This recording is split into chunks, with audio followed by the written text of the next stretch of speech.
Le damos la bienvenida a nuestro estudio de la parashá de esta noche, que se titula Vayakhel, que significa y él convocó, que se encuentra en Éxodo 35, verso 1 a 38, verso 20. Y vamos a dar comienzo con la bendición de la Torah que dice así. Baruch atah Adonai Eloheinu melech haolam, asher bahar banu ha'amim, benatan lanu et torato. Baruch atah Adonai noten haTorah. Amén. Bendito eres tú, oh Señor, Dios nuestro, Rey del universo, que nos ha escogido de entre todos los pueblos y nos dio su Torah. Bendito eres tú, oh Señor, dador de la Torah. Amén. Como les decía, la porción de esta noche se llama Vayakhel y él convocó.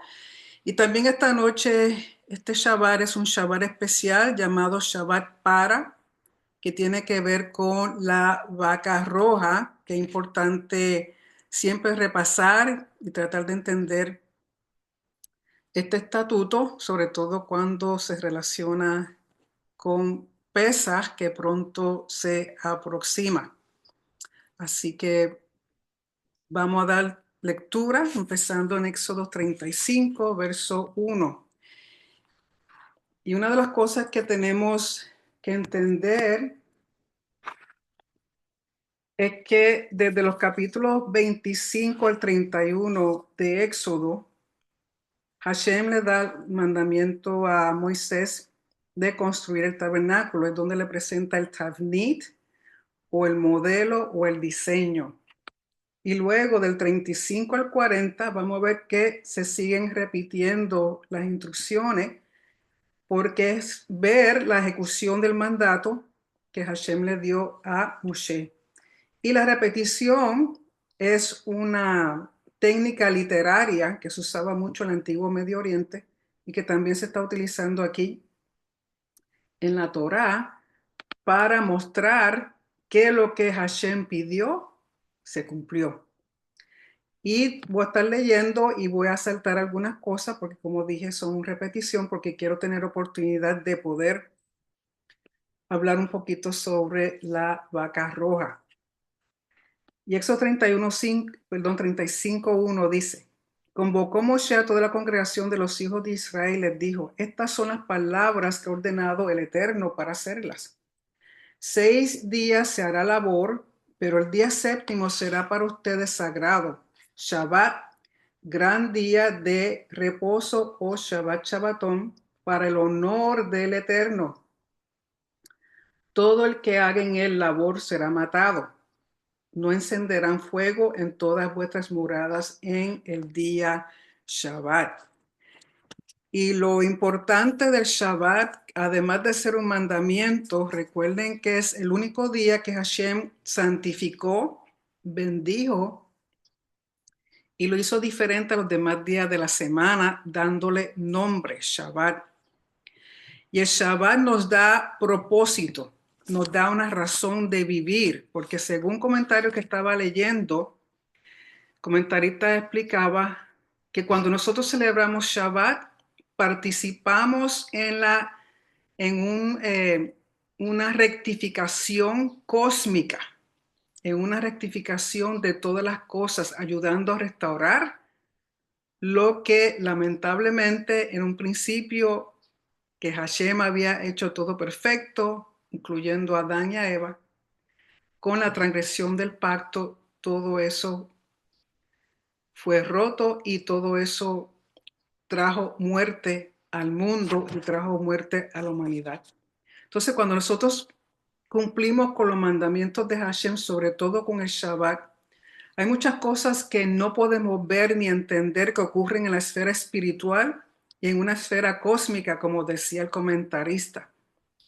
Y aunque no entendamos muchas cosas, es simplemente el hecho de obedecer, de tratar de cumplir con los mandamientos de Hashem, trae rectificación, trae restauración, y no solamente a nivel cósmico, sino a nuestras vidas, a nuestras familias, a nuestros hogares, a los que se encuentran alrededor nuestro. Y el Shabbat es un recordatorio de que Hashem es el creador de todas las cosas y que después de haber creado todo, toma un día, que es el Shabbat, y aunque la Torá dice que reposó, sabemos que ese reposo realmente era sentarse a reinar como rey soberano. Y permite que Adán y Eva y que nosotros seamos co-creadores conjuntamente con Hashem. Y algo que está diciendo el comentarista es que la creación, aunque dice que Hashem reposó de haber hecho todo, realmente Él permite que nosotros continuemos creando. Un ejemplo, el comentarista decía que lo que es la materia prima o las cosas que el hombre ha inventado, que ha utilizado de materiales que son materia prima, por ejemplo, el oro, el cobre, ha logrado hacer cosas como computadoras, radios, televisores, satélites. O sea que el hombre sigue utilizando la materia prima para seguir creando cosas que es para ayudar al ser humano. Pero también tenemos creación, continuamos creación espiritual.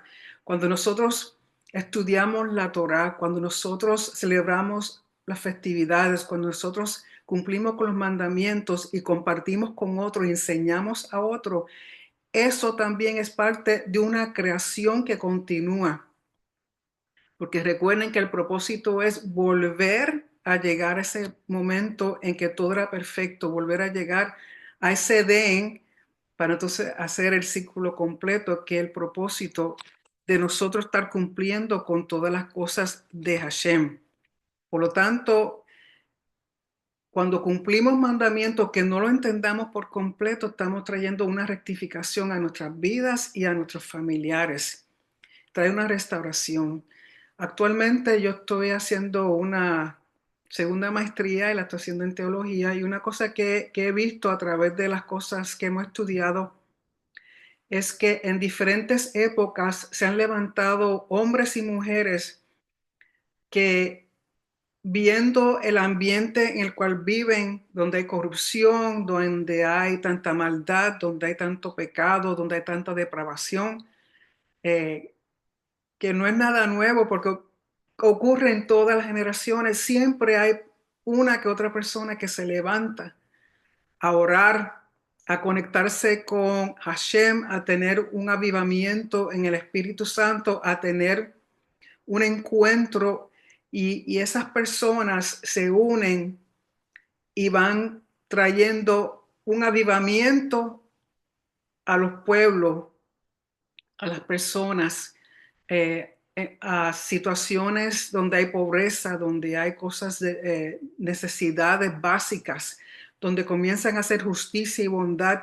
Y lo que me impacta de eso es que siempre es un remanente, no es todo el mundo. Por lo tanto, a nosotros yo pienso que nos ha tocado ser parte de ese remanente en este tiempo, que nosotros al caminar en Torah, al tratar de cumplir con los mandamientos, a tratar de estudiar, de aprender, de compartirlo con las demás personas, y gracias al Padre Celestial que tenemos este medio de internet, de formas en que podemos comunicarnos básicamente con el mundo completo para llevar el mensaje de Hashem. Nosotros somos ese remanente que necesita mantenerse avivado, necesita mantenerse en comunión con el Padre, y necesitamos mantenernos en comunión los unos con los otros, aunque estemos distantes físicamente, pero unidos en espíritu y unidos en un pensar, en un creer, en una fe para ayudarnos mutuamente. No podemos desanimarnos, no podemos pensar que no estamos logrando nada, porque no es así. Créanme que no es así. Quizá nosotros en este tiempo no lo estamos viendo, pero quizá en futuro nuestras generaciones hablen de nosotros y digan: se levantó un remanente en Brandon, se levantó un remanente en Chile, se levantó un remanente en Panamá, se levantó un remanente en México. O sea, en todas partes del mundo, porque Hashem está haciendo eso, reuniendo y comenzando a levantar un remanente para que Mashiach regrese pronto, para que el templo sea reconstruido. Así que yo espero que que nos mantengamos estudiando y juntos crecer para ser un remanente que dé fruto y que bendiga y le dé la gloria y el honor a Hashem. Por lo tanto, el Shabbat es muy importante. Shabbat es para mí la base. Shabbat es yo creo que con lo que comenzamos la mayoría de nosotros cuando venimos a este caminar.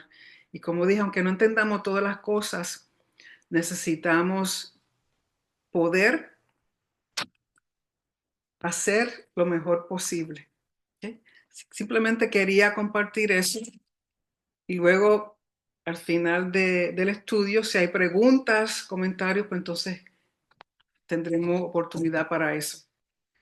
Así que el Shabbat es muy importante. 6 días se hará labor, que es labor de nuestra diario vivir, lo común, el trabajo, las cosas que son de nuestro todos los días. Pero el día séptimo, Shabbat será para ustedes sagrado. Shabbat, gran día de reposo, Shabbat, Shabbatón, para el honor del Eterno. Todo el que haga en él labor será matado. Lógico, tenemos que entender los mandamientos. Para eso hay ayudas que explican, que interpretan. Y más bien el labor, que significa que uno está devengando un sueldo o que está devengando un deleite personal que no está asociado con deleitarnos en Hashem, deleitarnos en su día. No encenderán fuego en todas vuestras moradas en el día Shabbat.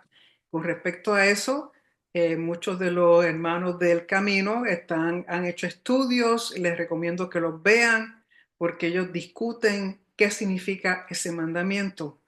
Y les dejo esa oportunidad a ellos para que ustedes los escuchen también. Verso 4. Habló Moshe a toda la congregación de los hijos de Israel diciendo: esta es la palabra que ordenó el Eterno diciendo: tomen de ustedes una ofrenda, que es una teruma, para el Eterno, una ofrenda elevada. Todo aquel que disponga su corazón traerá la ofrenda para el Eterno: oro, plata y cobre, lana celeste, lana púrpura, lana carmesí, lino y pelo de cabra. Y este es lo que llaman el tejelet, argamán y el tolaat shani. Son los nombres en hebreo correspondientes a estos colores.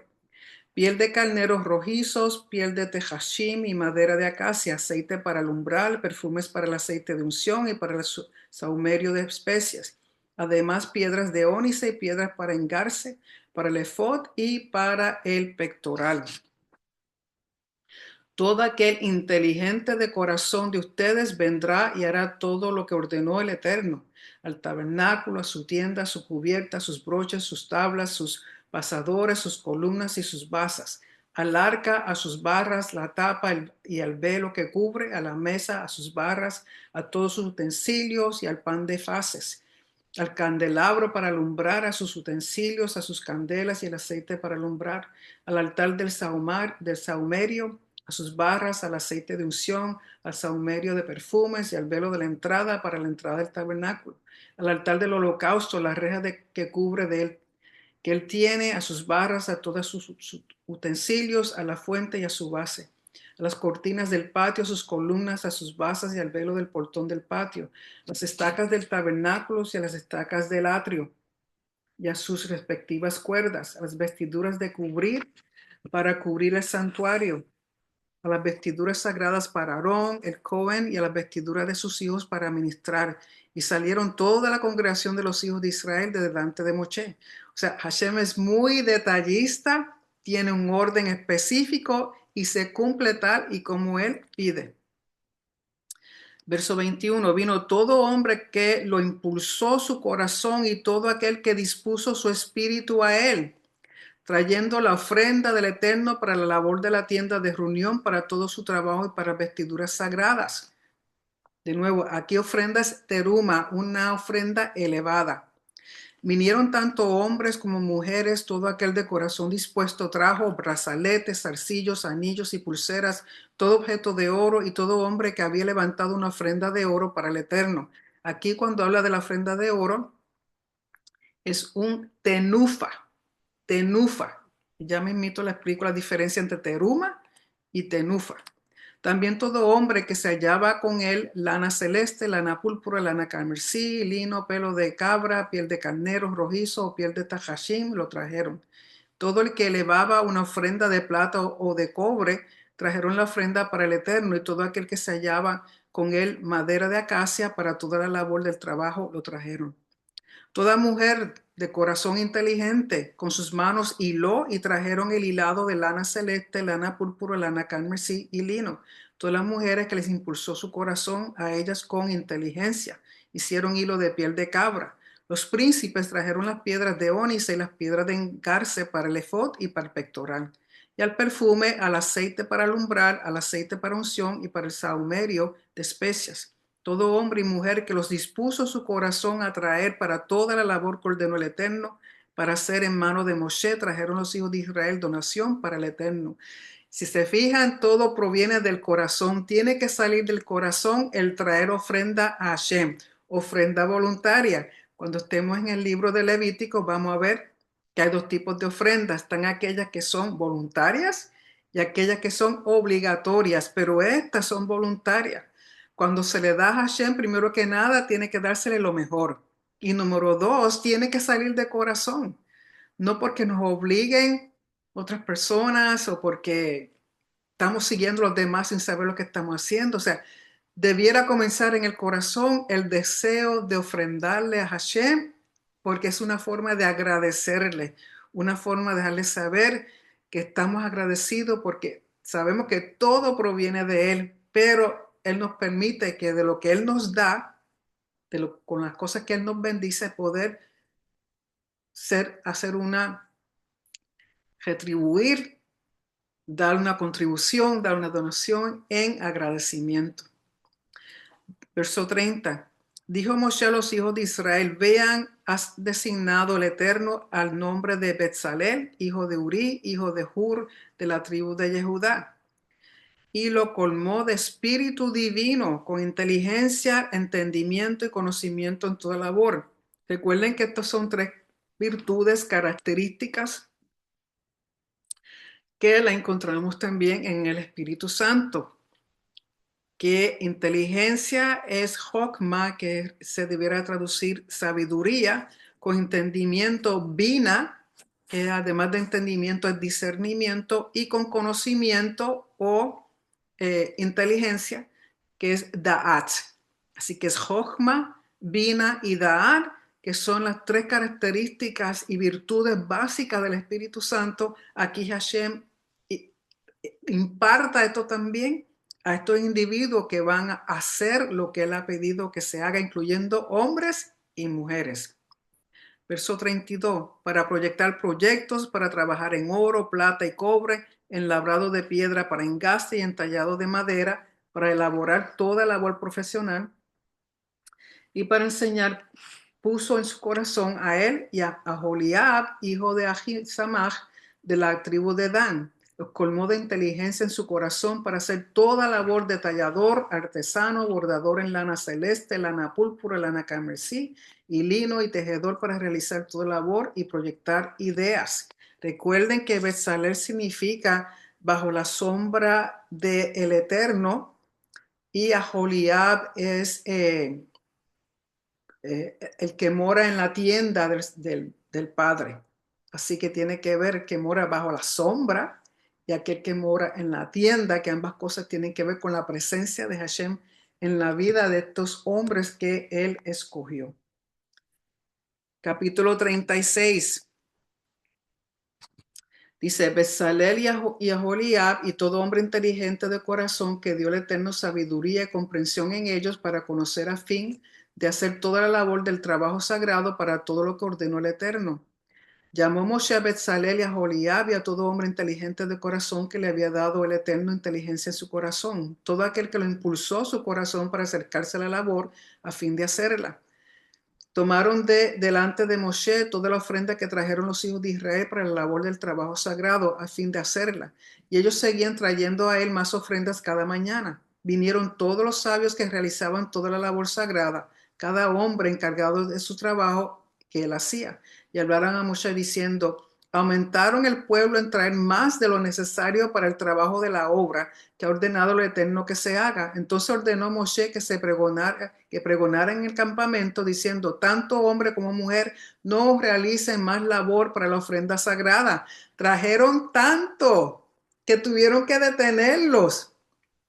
Y cesó el pueblo de traer. La labor donada fue suficiente para todas las labores que había que hacer y aún sobraba.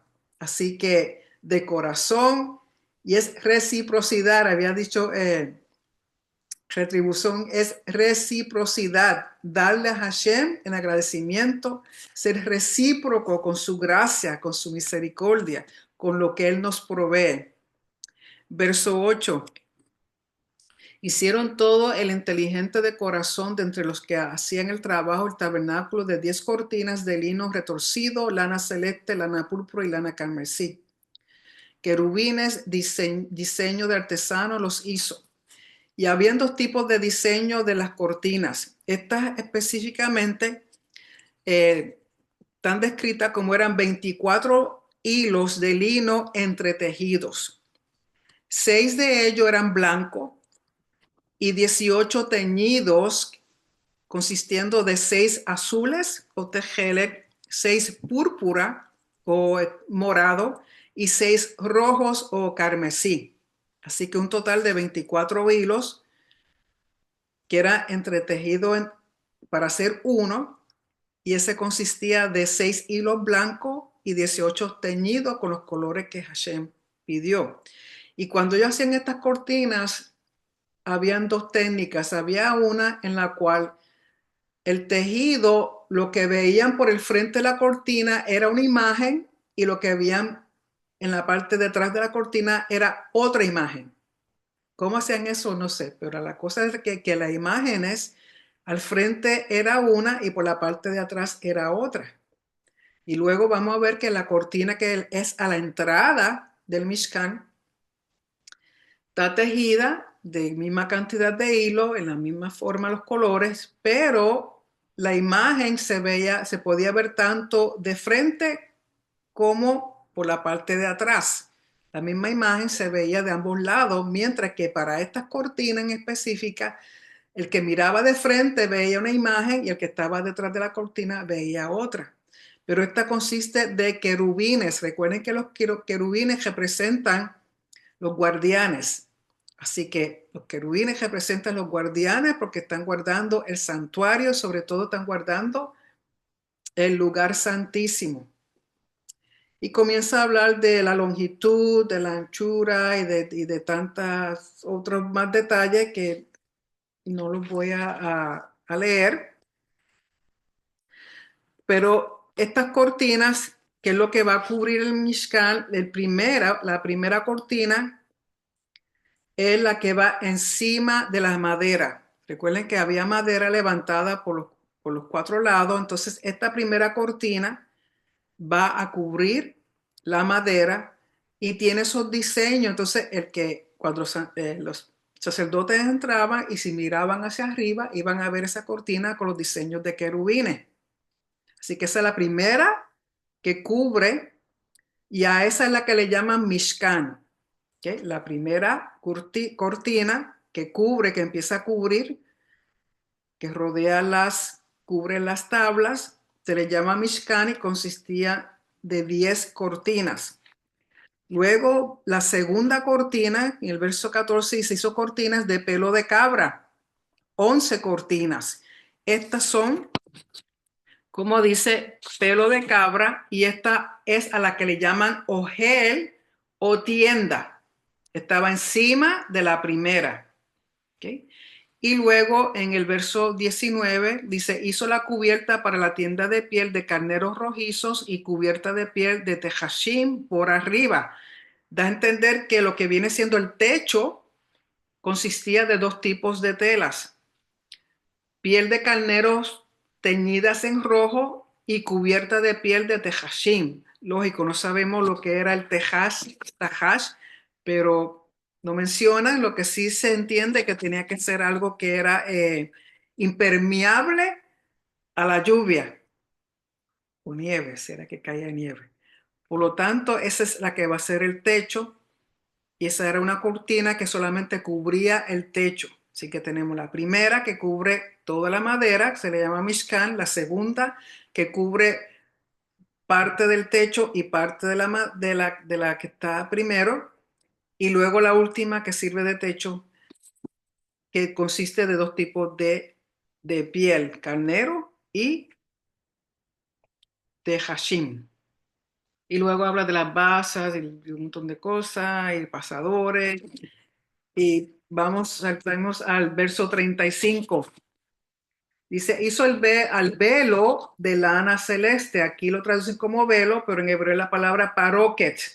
Paroquet. Paroquet es la que va a dividir entre el santuario, el lugar santo y el lugar santísimo. Está frente al lugar santísimo. Hizo el velo, paroquet de lana celeste, lana púrpura, lana carmesí y lino retorcido, obra de artesano, y lo hizo con figuras de querubines. De nuevo, una cortina, miraban por el frente, veían una cosa y por la parte de atrás veían otra. En el verso 37 dice, hizo un velo para la entrada de la tienda. De nuevo, lana celeste, lana púrpura, lana carmesí, lino retorcido, que esta es la que es la entrada al este, la única entrada al Mishkan, que en el futuro, cuando esté el templo, va a ser la puerta Nicanor. Pero aquí está en la entrada también tela, pero esta técnica, como les dije un poquito anteriormente, que cuando se miraba el mismo imagen o el mismo diseño del frente se veía por la parte de atrás. ¿Okay? Capítulo 37. Dice, hizo Bezalel el arca de madera de acacia de 2 amor y comienza a dar las medidas y que las argollas y las barras y habla de la tapa de oro que es el caporet, donde están los querubines.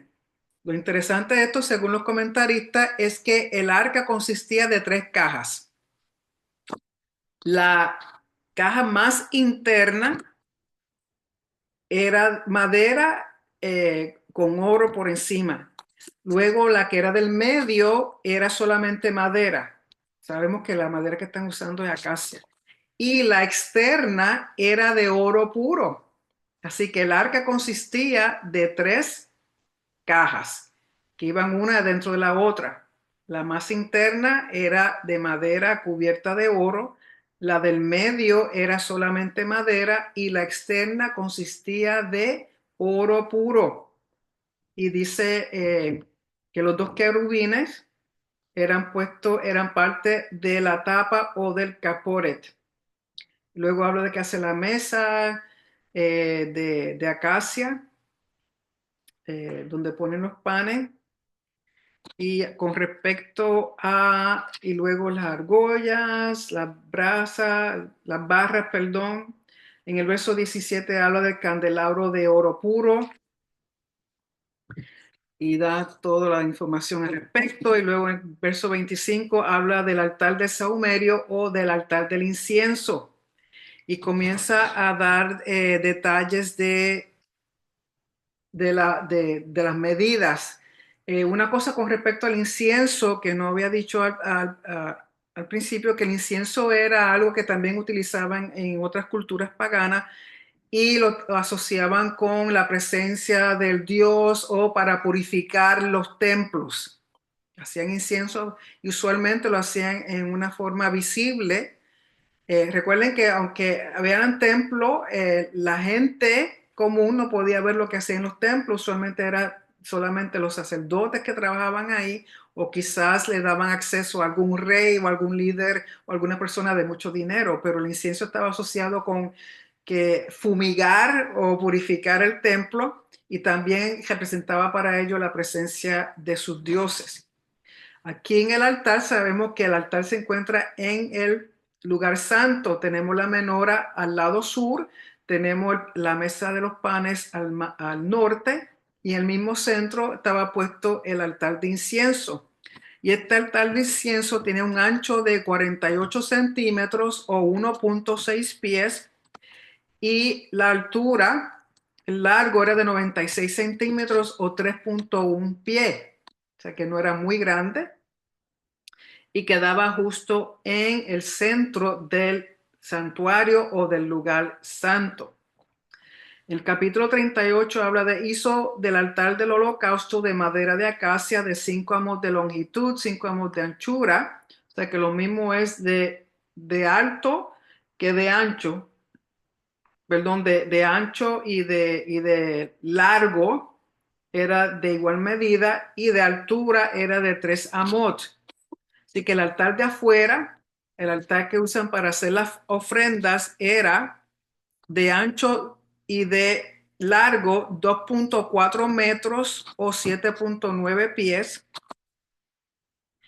y de alto era 4.8 metros o 15.75 pies. O sea que fue bastante alto. Y recuerden que tenía que ser hueco porque lo iban a transportar y lo llenaban de tierra de ahí mismo para evitar que se moviera. Y era de madera de acacia cubierto con cobre y tenía rampa, nunca usaban gradas o escalones, eso era más típico de los altares de los cultos paganos, pero para Hashem era utilizando una rampa. ¿Okay? Y luego habla de que hizo la fuente de cobre y su base de cobre con los espejos de las mujeres que se agruparon, pues se agrupaban a la entrada de la tienda de reunión. Y recuerden que eso en el futuro va a ser lo que es el atrio de las mujeres.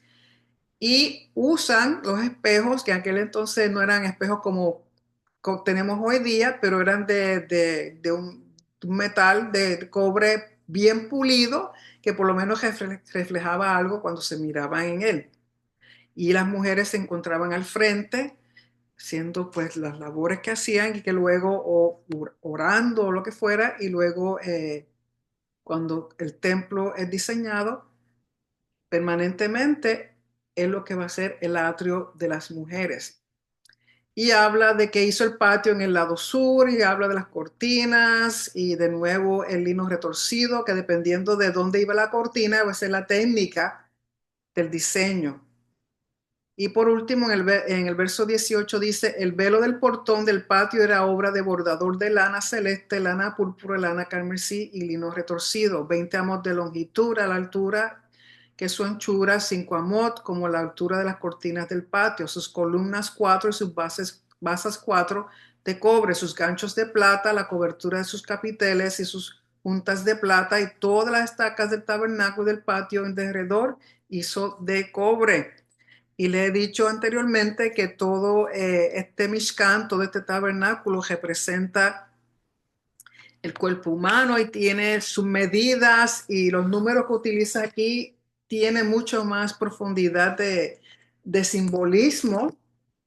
Que el que esté interesado pues puede conseguir mucha información de esa en el internet.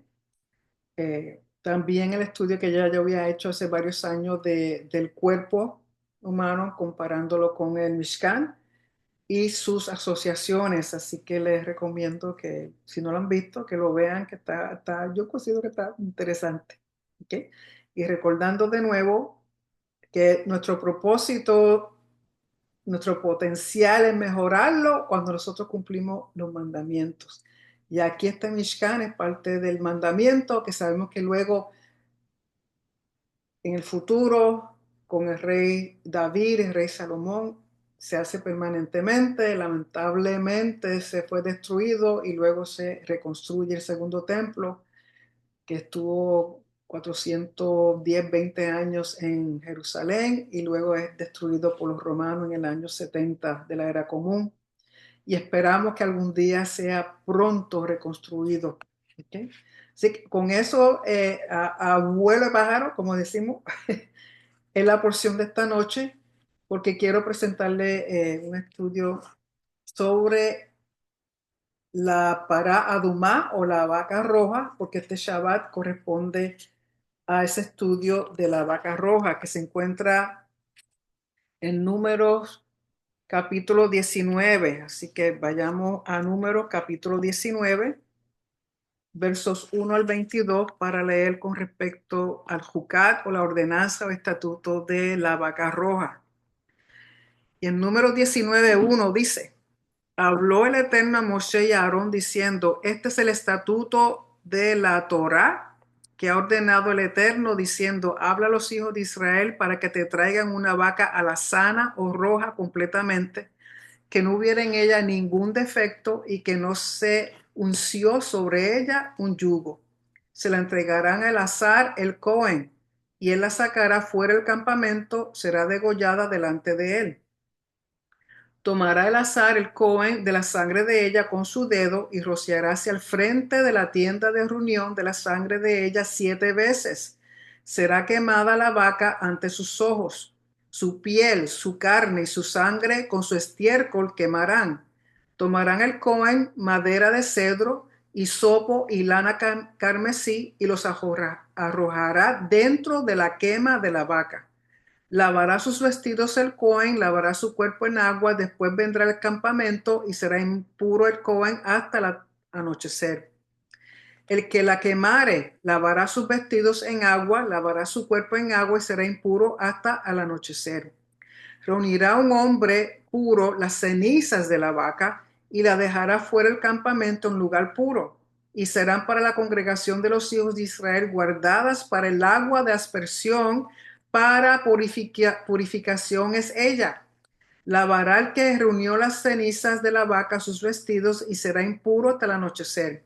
Y será para los hijos de Israel y para el prosélito que mora dentro de ellos por ley perpetua, jucat perpetuum. Jucat es un mandamiento que para nosotros no tiene lógica y vamos a ver por qué no tiene lógica. Pero hay que cumplirlo. Verso 11. El que tocar un cuerpo muerto de cualquier persona será impuro 7 días. ¿Ok? Contaminación con muerte, impureza por 7 días. Él se purificará con ella, con la ceniza, en el tercer día y en el séptimo día se purificará. Tiene que ser rociado 2 veces con las cenizas de la vaca que está mezclada con agua, que vamos a ver que es agua del Siloé. Pero si no se purificó en el tercer día, entonces en el séptimo día no será puro. Todo el que tocara un cuerpo muerto de cualquier persona que hubiere muerto y no se purificó, al tabernáculo del Eterno impurificó. Entonces se cortará esa alma de Israel, porque agua de aspersión no fue vertida sobre él.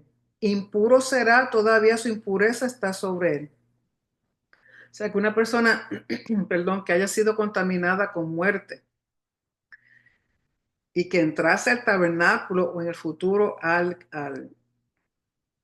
templo, si se ha contaminado con muerte, está cometiendo un gran error, una gran transgresión, porque está causando impurezas al espacio sagrado. Y si no hizo lo que tenía que hacer, dice aquí que será cortada esa alma de Israel. Recuerden que eso es karet, que significa juicio de muerte de parte de Hashem. O también otros interpretan muerte prematura o que muere sin tener descendencia. Verso 14. Esta es la ley, juzgar de una persona que fallezca en una tienda. Todo el que entra en la tienda y todo lo que hay en la tienda será impuro 7 días. Todo recipiente abierto que no tuviera una tapadera ajustada sobre él, impuro es. Todo aquel que tocare sobre la faz del campo el cadáver de un muerto a espada o algún fallecido o un hueso humano o una tumba será impuro 7 días. Tomarán para el impuro del polvo de la quema de la vaca para purificación y pondrá sobre él agua de manantial en un recipiente. Tomará el hisopo, lo sumergirá en agua un hombre que esté puro, rociará sobre la tienda, sobre todos los utensilios y sobre las personas que estuvieran allí, y sobre el que tocara un hueso o un cadáver, un fallecido o una tumba. Rociará el que esté puro sobre el impuro en el tercer día y en el séptimo día. Se purificará en el séptimo día, lavará sus vestidos y él se lavará en agua y se purificará al anochecer. Un hombre que se impurificare y no se purificare, será cortada esa alma de en medio de la congregación, porque el santuario del Eterno impurificó. Si aguas de aspersión no rociaron sobre él, impuro es él. Será para ellos por ley perpetua, jucat perpetuo. El que rociare las aguas de aspersión lavará sus vestidos, y el que tocare las aguas de aspersión será impuro hasta el anochecer. Todo lo que tocaren impuro por un muerto se hará impuro, y la persona tocada por ese impuro se hará impura hasta el anochecer. Yo sé que eso suena muy, pero por eso quiero presentarles un PowerPoint para que lo entendamos mejor visualmente. Este estudio lo he dado en otras ocasiones y le quiero dejar saber que las láminas que voy a presentar son cortesía del Instituto del Templo. ¿Sí? Así que Shabbat Pará, nos encontramos celebrando Shabbat Pará, Jucat Pará Adumá, que significa vaca roja, número 19.1 al 22.1, que fue lo que leí. Y aquí tenemos una imagen de una vaca roja bella, hermosa. A mí me amo las vaquitas. Resumen, el estatuto decreto de la vaca bermeja o roja tiene que ser perfecta, sin falta, nunca puesta en yugo y tiene que tener de 1 a 3 años. Dada al Cohen, sacar fuera del campamento, degollarla, rociar sangre 7 veces hacia el Mishkan, quemar la vaca toda, madera de cedro e hisopo y escarlata echado en el fuego. El Cohen lavará sus vestidos, cuerpo y será inmundo hasta la noche. O sea, tiene que hacer un mikvah, un baño ritual. El Cohen lavará sus vestidos, cuerpo y será inmundo hasta la noche. Cenizas mezcladas con agua viviente, se de manantial para rociar a todo impuro por muerte. Rito de purificación al día 3, tercero y el séptimo de la impureza y quedará puro. Si no lo hace, contamina el Mishkan, recibirá caret. Cualquiera que muriera en una tienda, toda persona, vasija abierta, quedarán impuros. Contamina, tocar un muerto por espada, algún cadáver, hueso humano, sepulcro, queda inmundo 7 días. Tiene que ser rociado, porque este es un rito de purificación con la mezcla de cenizas de la vaca roja y agua. Recuerden que la muerte es el contagio más severo. Causa impureza ritual, no pecado, impureza ritual. Por eso cuando llegaba el mes de Adar y empezaban a recolectar los shekalim, antes de Pesaj, unas cosas que hacía es que iban por los caminos marcando donde hubieran tumbas para evitar que la gente se contaminara cuando subían hacia Jerusalén a celebrar Pesaj. Propósito y función. Es un rito de purificación. Contaminación por muerto o muerte. Contacto o proximidad de personas y objetos contaminados requieren purificación para evitar infectar, contagiar otras personas y objetos, que a su vez contamina el campamento y por último profana el Mishkan, el espacio sagrado. La muerte contamina, profana permanentemente objetos sagrados. Por eso el rey Josías usa cenizas humanas para invalidar altares, objetos de culto pagano. Cuando leen en Segunda de Reyes, capítulo 22 al 23, van a ver que el rey Josías profana altares que habían construido con cenizas humanas porque eso contamina. Entonces, si está contaminado, no se puede usar. Paralelo con el antiguo Medio Oriente, conforme al entendimiento antropológico de cómo funcionan los ritos, es similar a la magia simpática donde una persona o objeto puede ser afectado sobrenaturalmente a través del nombre u objeto que lo representa. La mezcla del agua con las cenizas de una vaca roja, cedro, hisopo y escarlata, tinte rojo, absorbe la contaminación por muerte. El rojo, sangre, es como un detergente ritual. La distinción con el antiguo Medio Oriente es que el oficiante del rito pasa de estar puro a impuro durante el proceso. No pasar por este rito incurre caret. que le expliqué que uno piensa que muerte causada por muerte directa de Hashem al individuo o muerte prematura o que muere sin descendientes. Conforme la Mishnah de Carlos del Valle, que es la única traducción en español que se encuentra, en inglés la Mishnah Kehati es muy buena, excelente, que tiene buenos comentarios, pero está en inglés. Y la Mishnah Carlos del Valle la tenemos disponible en PDF en nuestro grupo de discipulado en el Telegram. Así que está disponible para ustedes bajarla y tenerla sin necesidad de tener que comprarla. Recuerden que todos esos recursos para uso personal. Así que en Tojoró, Tratado Pará, dice, este tratado se denomina originariamente Pará, es decir, vaca, ya que versa sobre la preparación del agua de purificación que se obtenía mezclando las cenizas de la vaca roja con agua, según las disposiciones del número 19 del 1 al 22. Todo el que se había contaminado con la impureza de cadáver tenía que hacerse asperjar o rociar con el agua de purificación al tercer y séptimo días. De ese modo, con la adición del baño de inmersión o mikvah, obtenía la pureza perdida.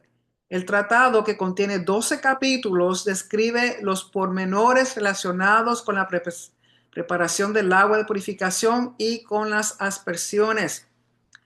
Así que aquí tiene toda la lista de todo lo que contiene este tratado con respecto al rito de la vaca roja. ¿Okay? No los voy a leer, pero después ustedes recuerden que siempre pongo los PDF, los pueden leer luego con calma cuando estén repasando el estudio si así lo desean. Lo más importante es que tenemos que entender que esto de la vaca roja no es una ofrenda ni es un sacrificio, es un ritual. No se está incinerando la vaca porque sea una ofrenda o porque sea un sacrificio. Es un ritual de purificación para purificar a las personas que se han contaminado con muerte. Recuerden que la muerte es lo más que contamina. El precepto de la vaca roja para Adumá en el hebreo, donde tenemos las aguas de la separación. Aquí tenemos el hisopo, las aguas, la escarlata. Y tenemos, pero todo esto lo vamos a ver un poquito más detalladamente. Y esto también se encuentra en la Mishnah Seder Tojorot, volumen 3, bajo Pará, capítulo 1 al 12, en la Mishnah Kehati. Es un ritual para purificar, limpiar a los individuos de la contaminación por muerte, que es la impureza ritual más severa. Y aquí tenemos esta tabla que también la ha compartido la mora Lisa Velázquez en Facebook, donde habla de grados de santidad y pureza. Impureza fuera del campamento, tiene que estar este tipo de impureza. Son impurezas mayores como la muerte. Cadáveres, si la persona ha sido contaminada por un cadáver, tiene que pasar por un rito de 7 días de purificación. Tiene que purificarse el tercer día y séptimo día. No es solamente el séptimo día, ni es solamente el tercer día, tiene que ser ambos días para que el rito sea completo y haya pureza después de terminar el rito. Y aquí vemos unas vaquitas rojas en Israel. ¿Okay? Hace como 2 años y medio atrás, nosotros tuvimos el privilegio de ver las vacas personalmente. Estas fueron las que vimos, bellas, hermosas, preciosas. Eran 5. Fueron 5 que fueron llevadas a Israel. Hoy día de esas 5 me parece que posiblemente quede una que esté todavía cualificada.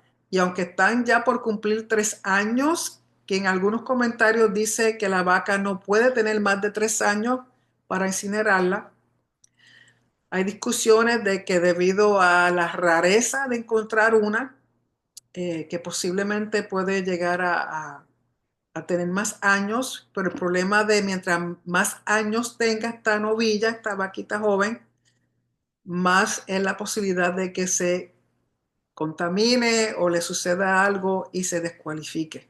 ¿ok? Así que eran 5 y todas bellas. Recuerden que el pelo tiene que ser rojo, no puede, se supone, según algunos comentaristas, no puede tener ni un solo cabello que sea de otro color. Y esto es una ilustración de Jerusalén, cuando existía el templo, segundo templo, y la entrada al este le llamaban Shushan Gate, la puerta de Shushan, porque miraba en dirección hacia Shushan o Susa. Recuerden que era la capital de Persia. Y en el templo, en el monte del templo, en el templo antes existía un puente donde salían por la entrada Shushan e iban hacia el monte de los olivos, donde era preparado un lugar para incinerar a la vaca. Y esta es la vista desde el monte de los olivos mirando hacia el templo.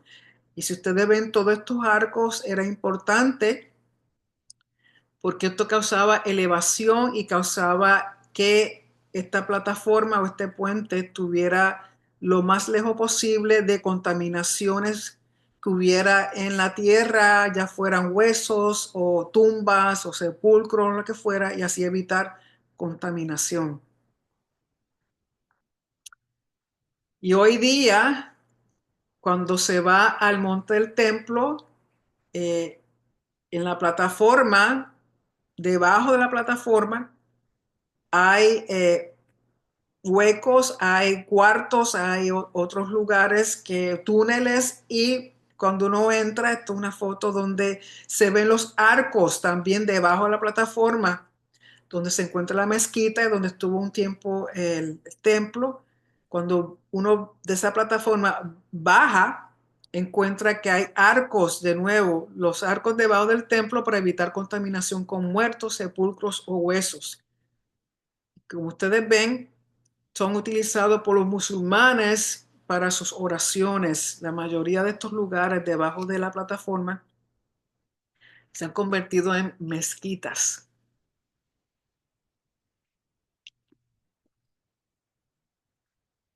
lugares de oración para los musulmanes, lamentablemente. Según la tradición, han habido 9 novillas rojas y dicen que la 10ª será quemada por el Mashiach. Y aquí vemos el templo detrás, o sea, hacia el oeste, porque estamos mirando del este hacia el oeste, y la vaca en una plataforma de madera que tenían que poner para poderla incinerar, y la forma en que la mataban tenía que ser específicamente que la vaca estuviera mirando hacia el templo. Y aquí están los sacerdotes. Hoy día, como esto no se ha hecho en más de 2000 años, no se ha quemado incinerado ninguna de las vacas, porque primero el lugar tiene que ser un lugar específico, un lugar que cuando el sacerdote esté rociando 7 veces de la sangre de la vaca hacia el templo, primero que no hay templo, pero tiene que ser un punto como si estuviera el templo que estuviera mirando hacia el velo del santuario. Por lo tanto, el lugar en el Monte de los Olivos, cuando una persona se pare ahí, un sacerdote, al mirar, tiene que mirar de tal manera como si estuviera mirando al velo del lugar santo, la entrada. Por eso el monte tiene que ser más alto y aún esta muralla que está aquí era más baja que las demás. Entonces el sacerdote cuando miraba podía ver y se podía ver el velo porque él tiene que rociar 7 veces pensando en que está rociando hacia el lugar santísimo. Hoy día este puente no existe, fue destruido, así como el templo fue destruido, este puente fue destruido. Hoy día aquí lo que hay es un barrio, y barrio de árabes. Y no tan solo eso, que todo esto aquí que se ve amarillito, todo eso son sepulcros. Hoy día son sepulcros. Y son muchos de ellos, la mayoría son sepulcros musulmanes. O sea que han puesto aquí muchos sepulcros porque dicen, si el Mesías supone que entre por la puerta del este, como hay muerto, no puede porque se va a ser impuro. Aquí hay también sepulcros y hay una comunidad. No hay un puente. Entonces tienen la logística de poder incinerar esta vaca. Hoy día es muchísima. Tienen que calcular exactamente el punto donde el sacerdote mire y sea como si estuviera mirando al lugar santísimo. Número dos, tienen que calcular en base al peso de la novilla de la vaca la cantidad de madera que tienen que usar, porque esta novillita no se quema en 2 horas. Esta novillita se quema en muchas horas, 6, 7, 8, 9 horas. Y una vez esté quemada las cenizas, porque todas se tiene que quemar. Esas cenizas son recolectadas y hay lugar específico donde se guardan. Y aquí ven los arcos. O sea que el proceso no es cualquier cosa, no es como hacer un barbecue. Esto es, la logística envuelta en esto es sumamente muchísima. Tiene que ser calculada muchas cosas y siendo la situación que existe hoy día en Israel, más difícil todavía. Recuerden que era necesario que el sacerdote usara madera de cedro, hisopo y escarlata y mientras la vaca se está quemando, echar sobre la vaca quemándose estas tres cosas. La madera de cedro puede representar la humanidad, arrogancia y dureza. ¿Por qué? Porque el cedro es uno de los árboles más altos y más duros. Por lo tanto, recuerden que los árboles representan los seres humanos. Así que un cedro estaría relacionado con un ser humano arrogante y de dureza, duro. Hisopo es para purificación, limpieza. Eso lo vemos en el Salmo 51:7. Ustedes estoy segura que muchos han leído, recuerdan el Salmo donde David dice, purifícame. Escarlata, relacionado con pecado, con rebelión, Isaías 1:18. Esto también se usa para el ritual del leproso. Recuerden que el leproso simbólicamente es un muerto en vida. Así que la lepra está asociada con muerte, contaminación de muerte, por lo tanto, el rito de purificar a un leproso es muy parecido al rito de purificación con las cenizas de la vaca. Y esto va a permitir ritual de incorporación para que el individuo que ha entrado en impureza por muerte, una vez se purifica, pueda reincorporarse a la comunidad y así no contaminar a nadie. Salmo 51:7 dice, purifícame con hisopo y seré limpio, lávame y quedaré más blanco que la nieve. Isaías 1:18 dice, y venid después y estaremos a cuenta, Rib. Recuerden que yo les he dicho que Rib es una demanda que se hace por rompimiento del pacto. Y estaremos a cuenta, dice Hashem, aunque vuestros pecados sean como la grana escarlata, como la nieve serán emblanquecidos, aunque sean rojos como el carmesí, vendrán a ser como blanca lana.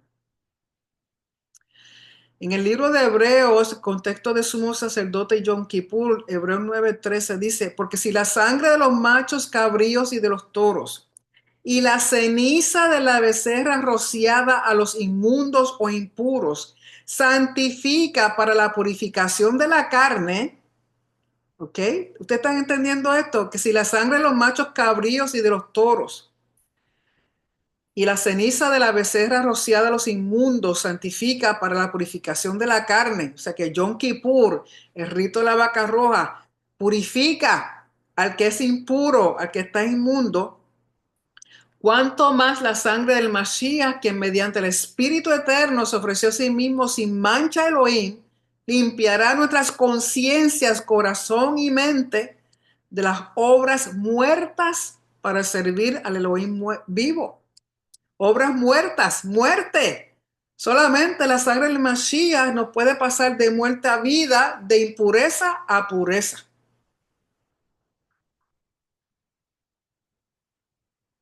Y en aquel entonces, los niños puros que nunca habían sido contaminados con nada, mucho menos con muerte, de 8 años eran escogidos para sacar el agua del estanque Shiloah o Siloé.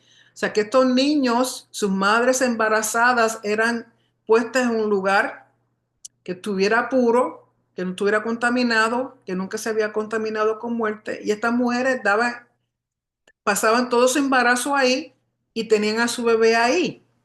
Lógico, habían personas que sabían, nodrizas y mujeres que le ayudaban a tener sus bebés, pero eran individuos todos que no se habían contaminado con la muerte. Y estos niños nacían ahí, nunca habían sido, nunca fueron expuestos a muerte, pues ya ustedes ven los arcos, porque el lugar tenía que estar por encima de tierra para asegurarse que no era contaminado con muerte.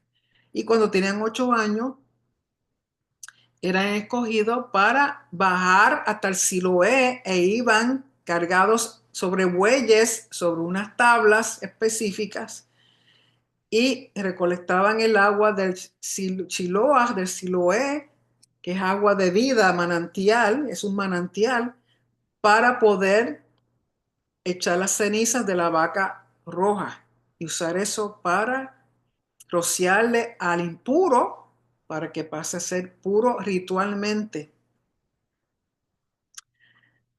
Y el viaje era desde el monte del templo, todo este camino, que es el camino del peregrino, que es el mismo camino que la gente cuando subían al templo, iban al Shiloah, al Siloé, subiendo, cantando, y llegaban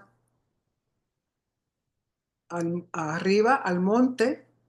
Pues de igual manera esos niños tenían que bajar, ser llevados desde allá arriba, bajar, buscar el agua y volver a subir sin tocar tierra, se mantenían en los bueyes. Y aquí esto es del modelo que existe en el Museo de Israel en Jerusalén, el modelo que tienen de Jerusalén en los tiempos de Yeshua, del primer siglo, un modelo hermoso. Y esto aquí representando al Siloé, como era en aquel tiempo. Pero hoy día sabemos que el Siloé ha sido descubierto, la arqueología descubrieron, y aquí vemos los escalones y vemos que esto es como una piscina enorme. Hoy día esto ya ha sido quitado, limpiado y es mucho más amplio lo que se ve hoy día. Y nosotros tuvimos el privilegio de poder ir y también subir por lo que han descubierto arqueológicamente del camino del peregrino. Y hoy día este camino uno subía del Siloé, subía los escalones hasta llegar al monte. Hoy día ese camino está aún mucho más amplio, más extenso y se espera que pronto lo descubran completo, lo puedan limpiar y abrir completo para poder hacer el camino, el paseo completo desde Siloé hasta el monte donde va el templo.